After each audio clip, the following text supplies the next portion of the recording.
Let's talk about the relationship or how the kind of we call them high street banks. I don't know what you call them in the US, but how they tend to work. And yeah, I'm just going to throw in there, one of the interesting things about this is when I was discussing it with Danny, he brought up the point that's like, we're really just lending money to the bank. We don't realize it, but when we deposit money with the bank or we get paid, we're really giving them an ultra low interest loan. Yes, that's exactly what you're doing, and basically, it's one of the cheapest source of funding available. I mean, that's a key thing that a bank does is that they're able to borrow interest very, very low, and then they're able to lend it out at higher interest rates and collect that. And there's very different types of banks. There are investment banks, there are commercial banks. Some banks are very simple, some are very complex. But at the end of the day, what their primary purpose is they're providing checking services, they're providing saving services, they're providing services. But at the end of the day, those are a liability for them, an asset for us. And so they're borrowing money. It's actually insurance companies kind of do the same thing. They collect premiums, they pay out claims, but in the middle, they're holding this big float, and they can they can invest that float. They can collect income on their investments by holding things like bonds, and then therefore that's what represents income for an insurance company. And you essentially see the same thing with a bank. Basically, most of the modern financial system that we built up over a long period of time is this kind of arbitrage where banks are arbitraging the fact that they have a bunch of depositors that are coming and going, but in aggregate, most of their total assets, their total liabilities are not changing very frequently, and so they have this kind of permanent, low cost source of borrowing that they can lend out for longer periods of time in slightly higher risk capacities. And by having diversification, by having sufficient liquidity on hand to withhandle withdrawals, most of the time they're fine, and they generate that income, and then they pay themselves, they pay their shareholders. It's basically a big middleman operation, and that's how things work. And obviously, back a long time ago, this was a really valuable service because if you're talking about, like, say, depositing gold coins at a bank and getting like a banknote for them, you're speeding up, you're getting better divisibility, you're getting all these services. Even today, many of us use banks because we're getting something from the relationship. We're able to, connect into this big global set of ledgers, move money around, not have to store a bunch of physical cash like in our home. Obviously, there are some recent alternatives that we can use, like, say, Bitcoin, for example. But prior to Bitcoin, this is kind of the best we have. And so that's the world we live in. Yeah, I think a lot of people probably don't, well, a bit like the whole financial system, but don't really realize how this works. I mean, I would, if I was super honest, I would have said, certainly when I was maybe like 18, 19, 20 years old, my assumption was when I deposit money with them, they just hold that money and I then access it and they make their money off the services they provide me. And like, I know a lot of those services are now, but provided like close to free. But I don't think people realize that the bank is actually then taking a risk with your money by lending it out. And also in some ways taking a higher risk by fractionally lending it on a fractional reserve basis, which means that if there is some kind of like global economic crash or some difficult financial situation we go into, there can be a run on the bank and it can risk your deposits. And that's exactly what happened going into 2008. So in 2007, for example, in the United States financial system, there were $23 worth of deposits for every $1 of bank cash, right? So basically, there's tons and tons of IOUs for every $1 that a typical bank had at deposit with the Fed. Or stored up in vault cash, little in their ATMs or in their vaults, and when that starts to, even FDIC insurance or other types of insurance are not enough to cover massive bank failures. Those are meant to cover if one like bank messes up and they go insolvent, the system has insurance to cover depositors so that there's, so that in a typical operating basis, people don't have to worry about their bank failing as long as they're within those insurance coverage ceiling limits. But if you have a widespread failure, where there's all these claims for base dollars that vastly exceed the number of base dollars, And instead, banks have a lot of exposure to risky, illiquid loans that are either unable to be moved around easily and converted back into cash, or if they are at risk of defaulting and therefore losing a portion of customer deposits. And so what they did back in 2008, in part, was that they created a ton of new base money. And they said, well, we're going to create a ton of new base money. We're going to buy some of those assets to reliquify the system. And so, it's not an exaggeration to say it's essentially like a Ponzi scheme. It's just something that has to keep going and keep growing in order to function. Well, that was going to be one of my next points to you, but I did want to bring up. Me and Danny had a guy on the show recently. I think he goes by the name of Regulatory Jason on Twitter. Is that the correct guy, Danny? Jason Brett? Yeah, Regulatory Jason. Jason Brett, he's called. Yeah, he worked for the FDIC during the 2008 financial crisis. It was fascinating, and he was playing us a video. And I think what some people didn't realize, is that FDIC insurance is limited. I think it's $250,000, but some people might have had like $20 million with a single institution, and you could lose the vast majority of that. And and we have a similar insurance in the UK, Lynn. It's much worse. I think it's about £80,000 you're covered for, and I'm not fortunately one of those people who could have maybe $500,000 in a bank account. But if I did, I would be thinking, well, I need 5 bank accounts here, because I know you have separate protection for each bank, but I just don't think some people realize that risk. And then when you layer that on, like you said, this is essentially a Ponzi scheme. I don't know any other way to describe it, because if they keep fractionally reserve lending out the money, and they're successful sometimes, or keep bringing more money in, then they've got more, like a higher base to increase those fractional reserve lendings. But like I say, if there's some kind of economic contraction, what happens? Yeah, what happens is either, let's say it was a harder money scenario. Let's say the monetary base was gold, and these were all claims for gold, and you had 5 times as many claims for gold. Then the answer was, some of those claims would not be met. Those would be, defaulted on, and people, thought they had deposits, but they were fractionally reserved, and they're, some of them are gone now.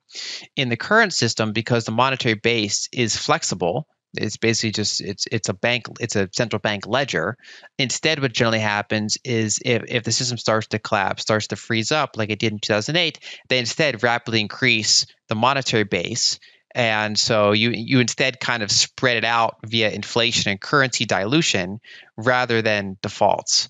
And so that's kind of the current era that we're in. And one way when you zoom out, it kind of goes back to that thing, like if a product is free, you're not the customer, you're the product for someone else being a customer. And so, for example, if you're, there are custodians out there, right? If you're, for example, an ETF is in many ways a custodian. They're holding a bunch of stocks, for example, and they're a wrapper around stocks, and they charge a very low expense ratio to hold those stocks, or if they're an active ETF, to choose which stocks to hold. But even if it's just a passive ETF, they're just following an index, they're basically holding the stocks for you, they're administering the details and charging a small fee for it.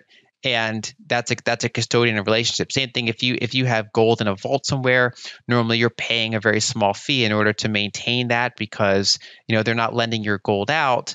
Their income comes from you as the customer. Whereas if you're not really paying much, or even if you're getting paid, then you're essentially the product. In this case, you're providing a low interest rate loan to them.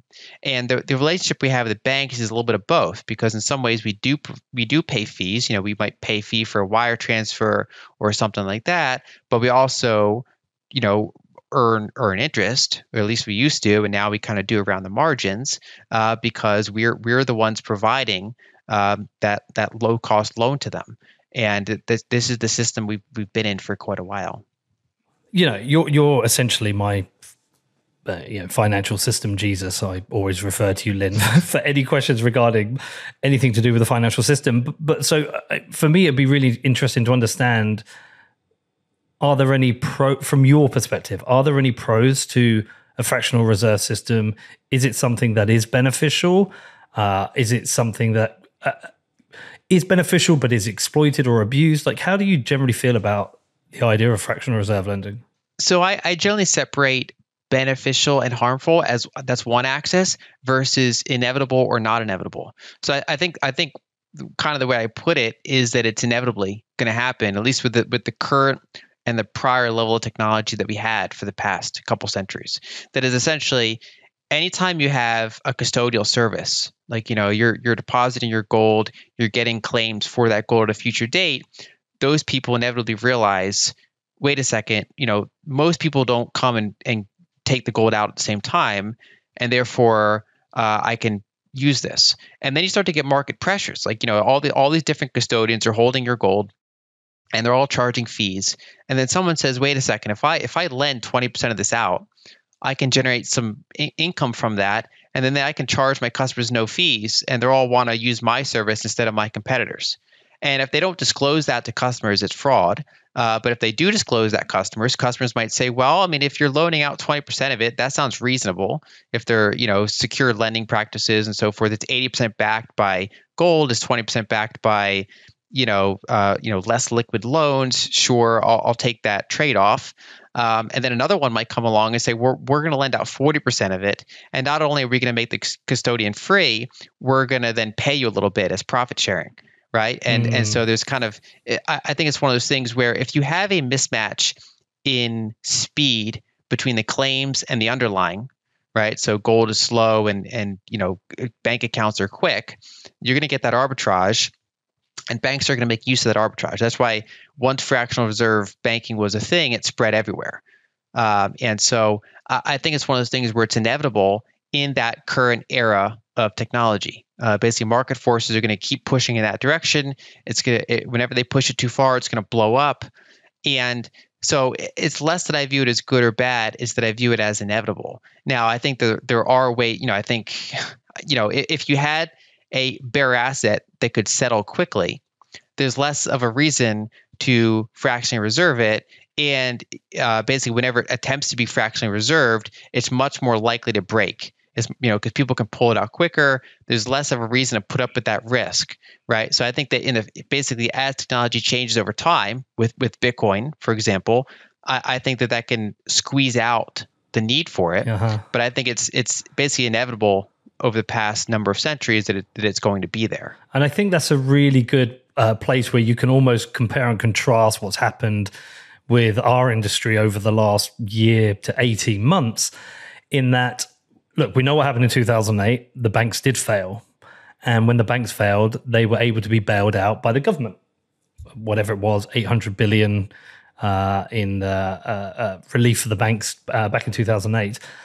And also the FDIC insurance does exist as a potential bailout. That when you have, let's call it undersound money, the ability to print to protect yourself, the incentive model allows that. But when you look at what happened within our industry over the last year and a half, nobody could print Bitcoin to protect. And as you said, it's a bearer asset that can settle quickly, and people did try and withdraw, and that's why we saw things break. Exactly. I think when you have the underlying settlement asset move as quickly as something like Bitcoin does, either fractional reserve banking doesn't make sense, or the ratios that are workable are so much lower than the current ratios we have now that you can get up to, like, say 23-1, for example. That type of ratio completely goes away when the underlying settlement asset can move very quickly, and you don't really get any advantages other than yield for having it in one of those. So for example, back in the free banking days, besides yield, the advantage you got for putting your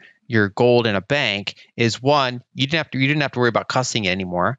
And two, you're now tied into this telecommunications connected ledger system, and you can move claims around faster. So you put it in, you get higher velocity from it. But in a world where it is safer to secure the underlying, let's say, for example, Bitcoin multisig, you only have to worry about storing mass amounts of gold in your home. And two, if the underlying moves just as fast as bank ledgers do, then there's less of a reason to ever put it at risk in any sort of fractional reserve way, or at least any significant fractional reserve way. And so I think that's the changeover. And so is that a reason why the cost of capital is higher when you're trying to borrow from, say, a Bitcoin lender? If you go and look at Ledn's rates or Unchained Capital's rates, they're kind of 11, 12, 13%. is it because the entire incentive model is different and the risk profile is different and there is no bailout? I mean, it is part of the reason the cost of capital for dollars and pounds is a lot lower, is that there is essentially always a bailout? I think that's a big part of it. One thing is that rates went up a lot recently. So even in the United States, for example, mortgage rates now are a lot higher than they were a couple of years ago. But overall, essentially, there's different rates depending on what percentage of the loans you can expect to fail, or the cost of administering those loans, right? It's easier to make a small number of big loans, for example, than a large number of small loans because you have more overhead costs you have to cover with those interest rates. On the other hand, there's also risk to consider. So, for example, if you're lending money to people to speculate on stocks with, for example, that's going to be pretty high interest rates. Or if someone's piled up credit card debt, you're going to charge them a pretty high interest rate. Whereas if someone is buying a reliable home, if they're doing something that's considered low risk with it, they get a lower rate. So really, it's about the cost of administration, and it's the risk that's being made. And then, of course, there's market forces. If some company identifies a need that is just not being met anywhere, they can charge maybe they can get a lot of money from interest rates because they don't really have competition. And as soon as someone figures out, hey, they're basically a gold mine over there, they can come in and they can charge lower rates, and then that market can go back down to whatever makes sense. So really, it comes down to risk adjusted and overhead adjusted are what determine interest rates for the most part.